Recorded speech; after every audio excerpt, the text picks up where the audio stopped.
When you put it all together, I think it gives us a roadmap to a destination where we finally realize we don't have to perform for each other. I'm gonna start by being completely honest. I very nearly despised the fall off the first time I listened to it. I was coming at it as a decade-long fan who expected this project to be his undisputed best ever.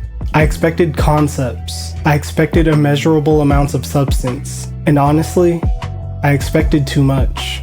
It wasn't until days later, when I gave myself space from the album, that I was able to finally enjoy it for the first time. I just pressed play as I was gearing up to do a sink load of dishes and let myself catch a vibe instead of listening with such an intense, critical ear. It wasn't until then that I was able to start appreciating it for what it is and how it's connected to where I'm at in my life currently. So, right off the bat, I'd like to ask you, what's the thing in your life that you need to give similar treatment? What's the thing you need to step away from in order for it to hit right for you again? Honestly, coming at this project wrong the first time around is probably the best thing that could have happened. It reminded me that I'm not a perfect consumer or a perfect fan. It reminded me that expectation can numb your ability to enjoy things, that there's a world of infinite potential out there, an infinite amount of art that you might vibe with, but you have to truly open yourself up for it to have a chance. It reminded me that there are artists I've written off and that I've seen others write off when I know that they're better than what they're being credited for. It reminded me that the consumption of art is a conversation, and that the conversation can never go well unless both sides are acting in good faith, unless both sides want it to go well. So, that's the mind state my relationship with this album has me in at this moment, but I'd like to start getting into the actual content of it. There are three main subjects within the album that I'd like to talk about today. First, Quik Stop, and how its messages connect to what I took from Mr. Morale and the Big Steppers. Next, I Love Her Again, and the illustration of the personal impacts broader culture can have. And last, Poor Thang, how we change and how we get impacted by the balance between nature and nurture. So, if you're ready to take that ride with me, let's go. After listening to Quik Stop for the first time, my mind immediately jumped to Mr. Morale and the Big Steppers. It went to Worldwide Steppers and Kendrick's breakdown of just how sensitive he is to realizations of his impact on the world. The story of Kendrick running a toy drive for his community, but only realizing afterwards that the catering at the drive was unhealthy, leading to a shaky net impact. Then I came back to Quik Stop and looked at it one more time. Quik Stop is all about the reminder that the difference you make in the world should always outweigh the politics.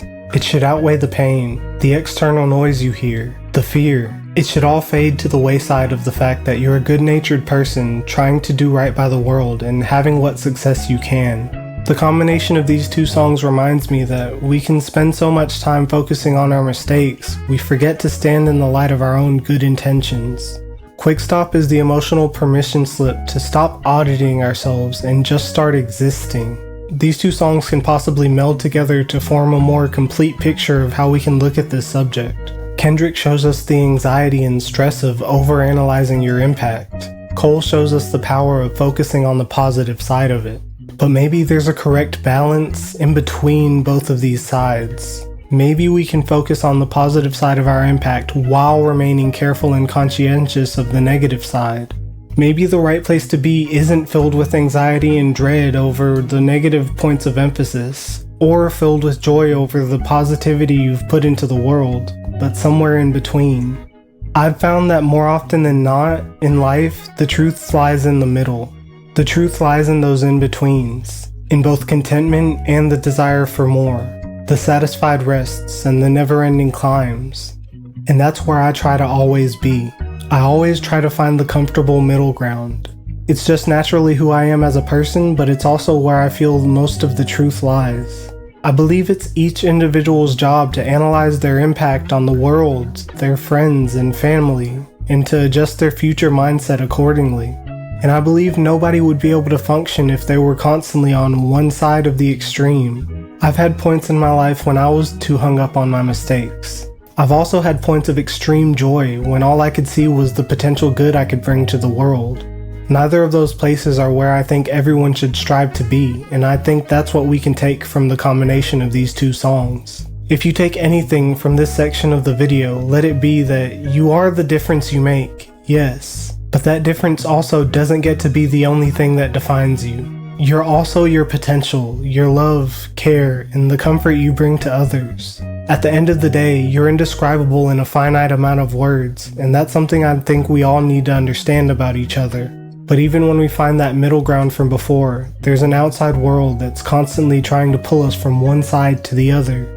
And sometimes that outside world can make us lose the love for the very things that keep us grounded. Which brings us to I Love Her Again. This is a song that details Cole's relationship with hip-hop, both the culture and the music, from when he discovered it to now, from all of the different phases, different points of emphasis, and different feelings he's had towards it. Writing a story about hip-hop through the use of personification has been done before, namely by Tupac, Common, and more recently by Simba on Father Figure, a song released on DJ Head's Twitter account. It's an incredible way to display your feelings towards the culture, and we're at a point now where it's sort of a tradition. But this time with Cole, it seems to be just a little bit different. This framework hasn't been done before by somebody with as public of a falling out as Cole's had, with the apology during the battle and the backlash that came after. So a lot of people might look at this song with an even tighter lens than they would otherwise. But I'm here to see what the everyday person can take from it, and I'm a little bit less interested in dissecting its relationship to Cole's personal career path. So what can we take from it? There's absolutely a distinct causality between hip-hop trends and the actions, mindsets, and situations of individuals that exist within it. We can even look at Cole and his decision to move to New York as a representation of this. Even the people who eventually become seen as leaders of the culture are ultimately shaped by it. Everything from people's relationship with money, to the drugs they're more likely to become addicted to how they handle relationships. It all can be linked back to the cultures they exist in prior to handling those things. We often end up choosing the poisonous parts of our culture because we're more afraid of being alone than unhealthy. There's a thing called social identity theory. It suggests that we often adopt the rules of our culture to feel a sense of belonging, even if we're aware of toxicity that exists within those rules. It's important to acknowledge these unconscious biases and influences that impact our daily lives so that we can adjust ourselves accordingly. It's points like this that we should be looking at when thinking about not only hip-hop culture, but about things like masculinity, political affiliation, ethnicity, and more. I have to check my relationship with these things too every once in a while just to be sure I'm still being myself. Our thoughts and tendencies become just like the air we breathe. We don't even notice that it's there most of the time until it becomes incredibly polluted all at once. But if that same pollution happens gradually, over the course of years or even a lifetime, we're much less likely to notice it. It's important to check your internal air quality every once in a while, to evaluate your relationships to the cultures you exist in, not just whether you think it's in a good place at the moment. While you might think of a certain culture, genre of music, or demographic and think, I never knew a lot like this. It's important to always remember that nothing is perfect, and you can always try to improve your culture from the inside out. So I ask you now, what's your relationship to the cultures you exist in? Do you let them shape you in positive ways, negative ways, or both? And do you have the power to shift it? Do you have the awareness to use that energy, that love for your culture, and turn it into love for yourself? Love that'll fuel your drive for change. You might have a yes or no answer for me now, but only time will tell. Either way, leave a comment telling me one thing about the culture that we need to build up the power to change. But despite what we have the power to change, there are always going to be people who choose the negative option. That's just something we might have to live with. That's something I think we can cover next in our discussion of Poor Thang. On its face value, this song is a devastating shot for a fellow rapper who's been throwing their own shots at Cole for a while now. In the first verse, we get a summary of Cole's journey up until the fame, which is meant to set up the rest of the song and contrast its remaining content. The rest of the song is a letter to that rapper we mentioned earlier, who's been making songs about Cole not deserving his success, injecting conspiracy theories into the conversation, amongst other attacks on his character. The last verse on the song details how this person had an eerily similar upbringing to Cole's, although he ended up choosing a very different path. The path of the streets, and the path of leaving behind his early life resources to become the archetype of man he saw in his world. So that's the content of the song. But as always, I'd like to look deeper than that for my analysis and thumb through the margins to see what we can take from it. I think this song can be used as a jumping off point to begin dissecting what makes us who we are and how the choices that we make change who we are. Within psychology, we all know that classic debate about what makes you up, nature or nurture. But I would like to reframe that argument here. I would like to highlight the idea that neither wins, but that the human experience is to be pulled back and forth between these two constantly. Sometimes we let one side win more than the other, and sometimes we sit more in the middle. We have to acknowledge that yes, our environment dictates a ton of our behaviors, and we develop a lot of our behaviors as coping mechanisms to our environment. But on a certain level, we have to own that we are who we are because we choose to be that way. We have to factor in our agency and ability to choose our own path. We have to acknowledge at some point that the same traits we developed to survive can be the same ones holding us back. The same things we once did to fit in and feel less alone can end up being the reason why we feel alone in the first place. We have to once again reevaluate our relationship with the culture and even with ourselves to gain a deeper understanding of what makes us tick. Otherwise, we won't ever truly feel a sense of control over our lives. We'll just be floating through them, blissfully unaware. The same engine that drives you towards destruction can be the same one that brings you to your breakthrough. You just have to decide who's at the wheel. That's why it's incredibly important to stay aware of which way you're going. Are you becoming just another poor thing, or building a rich spirit? The difference sometimes is just a mindset. The difference sometimes is you. So, I have another question. How do you feel about the paths you've chosen so far? How do you think you'll move differently in the future? And how do you think all of that affects your relationship with the culture?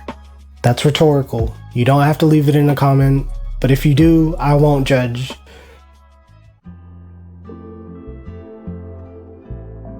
We covered a lot of ground today. We looked at 3 different songs and what we can take from them to use in our own lives. We dissected Quik Stop and its emphasis on impact. We looked at I Love Her Again and how culture can change us on a personal level.